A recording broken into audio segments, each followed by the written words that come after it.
Joining me now is Aaron from Israel. It is 5:11 a.m.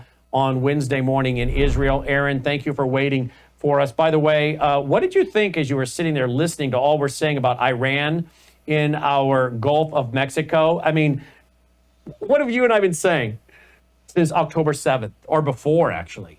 Americans better understand whatever is happening to Israel, it's going to happen to us. You're fighting Iran. You're fighting Hezbollah. Last night we saw Israel on fire by Iran. Now we have Iran in our Gulf.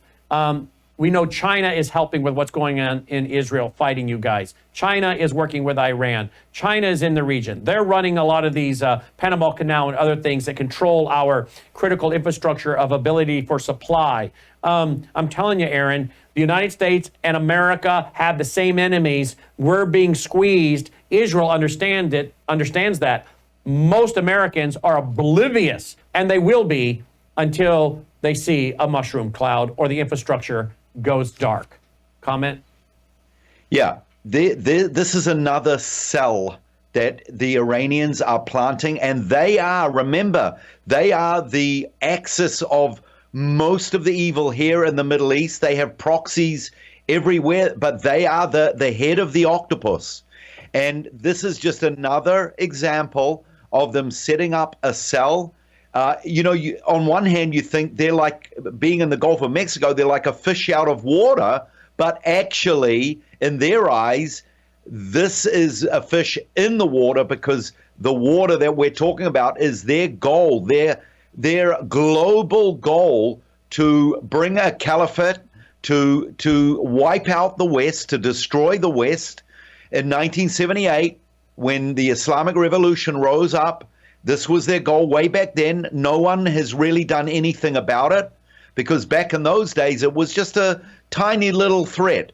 But as they have been growing and planting these cells everywhere, they are infiltrating. They come in very slowly, very small numbers, but then they grow. They grow in numbers. They build mosques.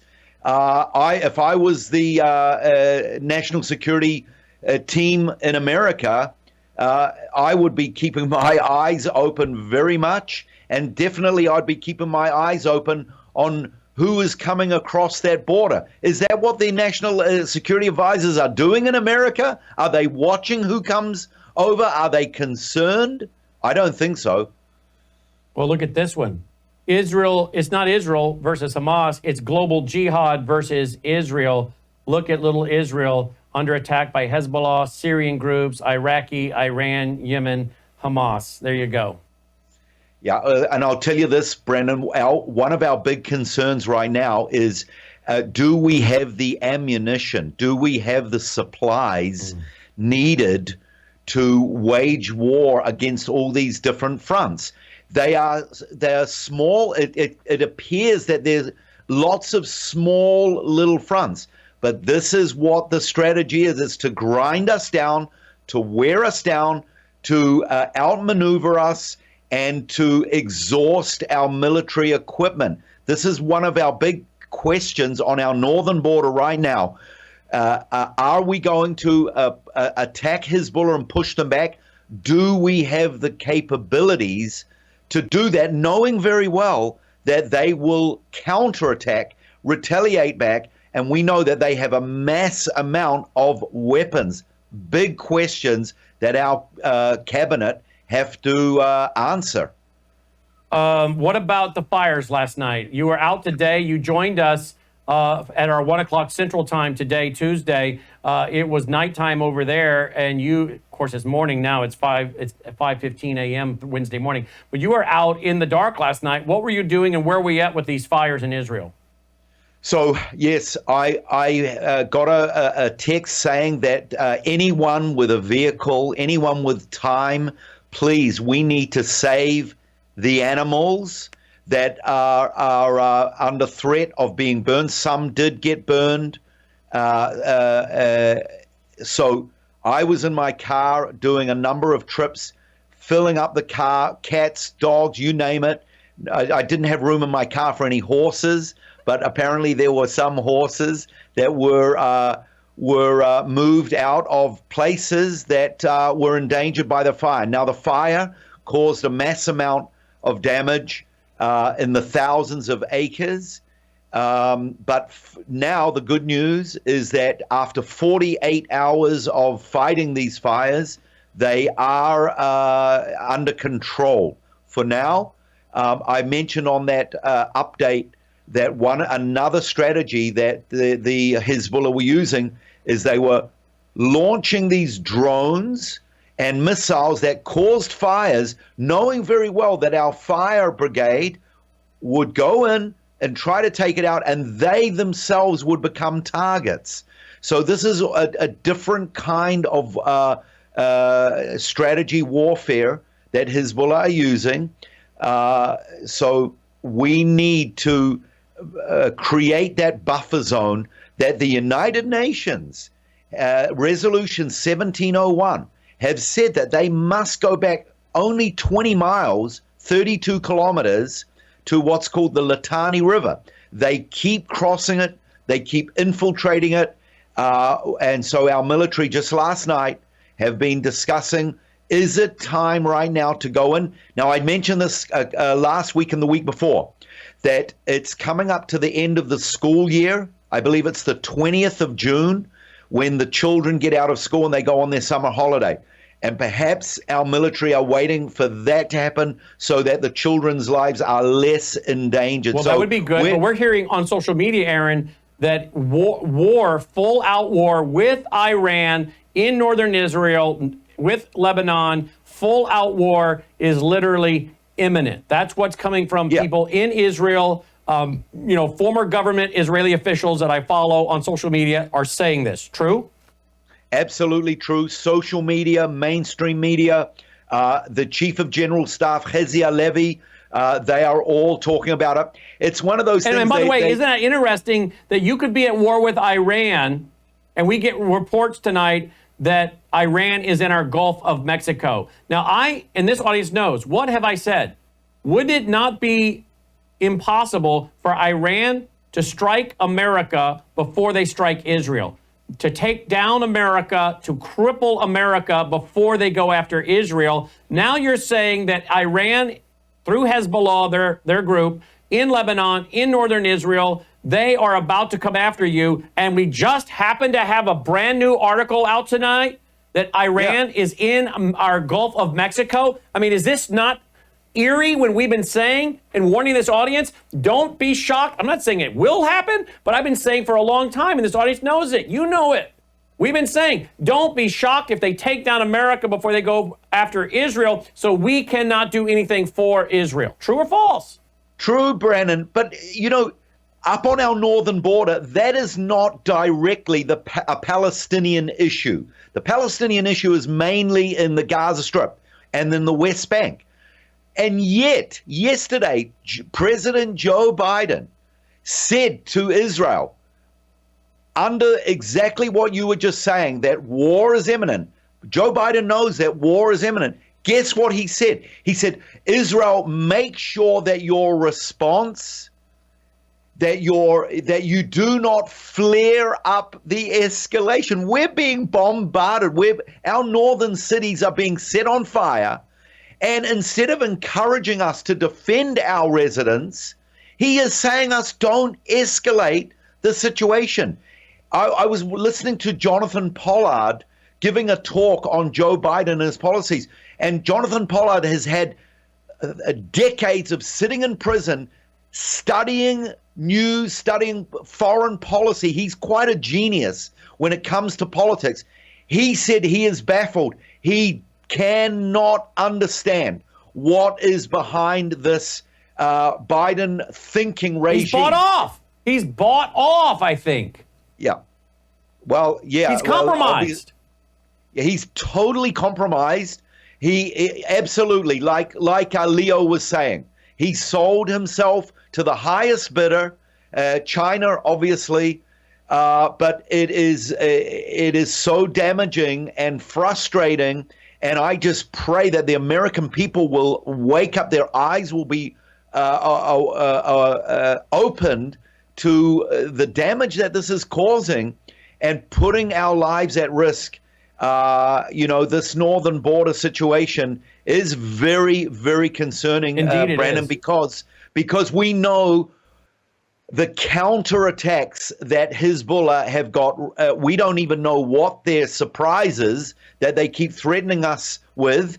We don't know what they're going to be. But let's say 500 missiles a day. They've got up to 200,000. And I mentioned just about 5 days ago, they sent one missile, 1,200-pound missile. That's 500 kilos, totally taking out an area in Kiryat Shmona. They can attack all of our northern cities. This is called, I've just been watching also professors in psychology, psychotherapy, dealing with the trauma, dealing with the anxiety issues that our nation is facing. It's just relentless. Absolutely. And again, this is where we get the word terror. They are trying to terrorize us. And sadly, to some degree, they are succeeding. And Aaron, you just saw Logan throw that graphic up there. We have invited you to come to our Ozarks conference. October 31st, starts officially on November 1st. I put it up online today, this evening, actually. The tickets started selling before I could even announce it. I just saw more ticket sales coming in. We should sell out again this year, the third year in a row. Look at that lineup. Aaron live in the building from Israel. You're planning on being with us, right? I am absolutely planning on it. I'm really looking forward to coming over. Of course, I'll be there before that, a couple of months before, and I'm planning on coming to visit you in the studio there. But I am really looking forward to meeting in person some of these great, all of these men, warriors. We are this is a fight. I keep telling my Israeli friends when I tell them that I'm doing this work, that this is frontline work. This is warfare. We are battling against lies, against misinformation, against twisting of narratives. And, I was listening to you and Leo talking about the silencing of the media. To close down the kind of information that is coming out here is cutting off sources of light, sources of truth, and I think we need to keep this flag flying, to keep this information coming out, even if it does sound like the prophets of doom, who would stand out on the streets and people would criticize them of being so negative. Yeah, it is somewhat negative because we are coming against so much negativity. We have to make a stand. It's hard work, but we try to bring the positive. And when you're in the middle of a war, and as we are here, it's coming up to 8 months in about October the 7th, 2 days time, it will be 8 months. We haven't really seen so much positive. We haven't seen much turnaround, but we're hoping, we're praying, we're waiting for it to happen. The nation, we need it. I mentioned the other day that today is Jerusalem Day. Oh, in fact, I just found a video. We don't rehearse. I just found a video before we have Melissa come to the desk here. Miss Melissa she's standing off to the side in the studio here, and then we're going to wrap. I know we're going long tonight. A lot of breaking news. You mentioned that. I actually have a video you didn't know I was going to play. I don't think I've ever seen this. You can tell us what it is. Watch and listen, folks. Let me pull it down. Let me go ahead and refresh that page. Sometimes if I sit too long, you end up with that problem. Let's see here, folks. All right, here we go. This is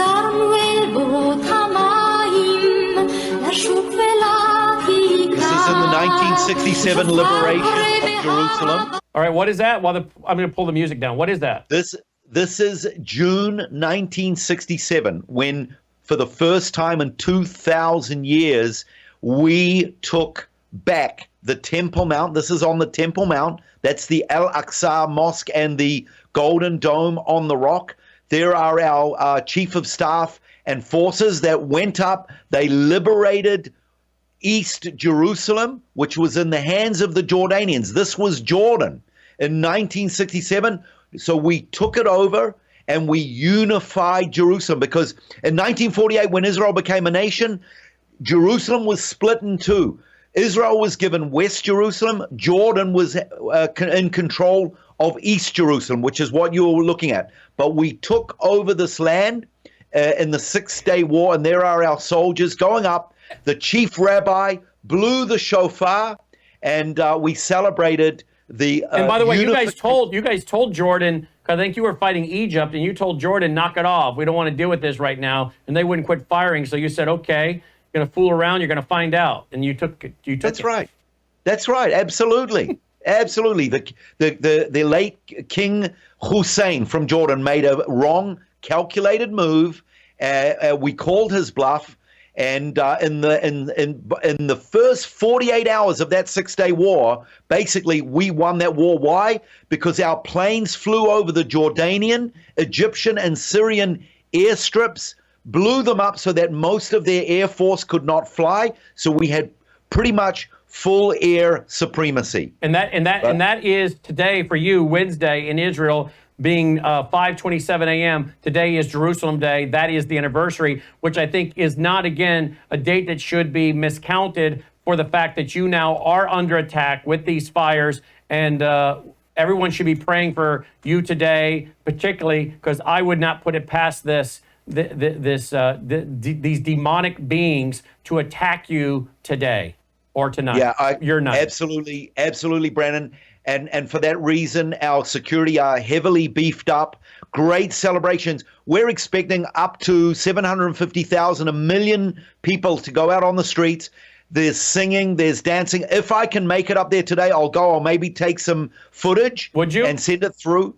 I'll try my best to get up there today. Maybe at 1 o'clock Central, our Wednesday, you let us know. You could be by phone somewhere.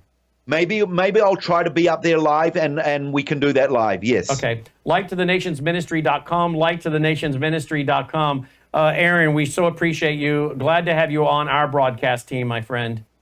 Thank you, Brannon. Great to be with you. God bless. You too, my friend. Be safe today and always. And of course, again, he's brought to you by you, my friends, through our WVW Foundation, WVWFoundation.com. Your contributions and gifts there to our foundation church allow us to do what we're doing, including our church service that is on Sunday nights. I taught through the book of Revelation. I am teaching through it. Last Sunday night was lesson 8. You'll find that on demand at worldviewtube.com. So don't forget about our church service, the WVW Foundation Church Service, every Sunday night, 8 p.m. Central at worldviewtube.com. Brought to you by our WVW Foundation, WVWFoundation.com. And that ministry broadcast you just heard right there is sponsored by our foundation, WVWFoundation.com. That allows us to send him regular love offerings in return for offering up these ministry reports. So again, you make that possible. WVWFoundation.com.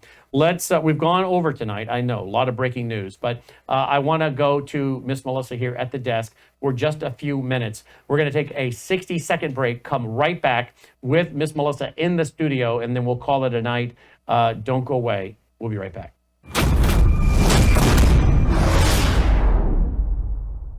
Hello, I'm Brannon Howse. Melissa and I have been taking Bella Grace, this powerful elixir, since last fall, 2023. The results have been amazing. My hands would crack and bleed, deep cuts and cracks every winter for years. No matter what we did, we couldn't get them to stop cracking and bleeding. This year, I took Bella Grace, no cracking, no bleeding. My acid reflux, gone. Haven't had to take a Pepsid. My hair growth, the last 2 times I had my hair cut, the lady had to use thinning shears on my hair. That's amazing. We've also received incredible feedback from you, our listening audience, and the impact it's had for you. This is loaded with astaxanthin. That's a powerful antioxidant. Collagen, but top grade collagen. Studies show 95% of it is being absorbed in the body because of the way they develop it. Then we have something called cat's claw. That's an anti-inflammatory from a vine in Peru. It's the bark, and it's an anti-inflammatory. There are about 80 clinical trials on Bella Grace. Please get a subscription now and save. MelissaHousebg.com.